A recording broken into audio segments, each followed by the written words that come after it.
السيدة الرئيسة، قلنا ولا زلنا ونؤكد بأن على الحكومة أن تتعقل، وعلى الحكومة أن تتحلى بالمسؤولية تجاه ما يقع بالبلاد. اليوم الإعلان عن الإضراب العام هو مس بالاستقرار. السيد رئيس، السيدة الرئيسة باقي ما عرفانيش علاش نهضر، باقي ما عرفانيش علاش نهضر، راه كيتعلق بمشروع قانون. تكلمي بلاصتي تفضلي، ما خليتينيش نكمل. خص الموضوع يتعلق. شنو بغيتي نعطيك العنوان عاد نبدا؟ تفضل السيد الرئيس. اسمحوا لنا.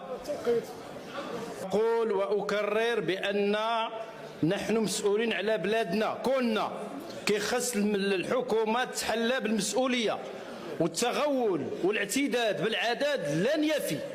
كنقولوا لها باش تستمع للنقابات والمركزيات النقابية.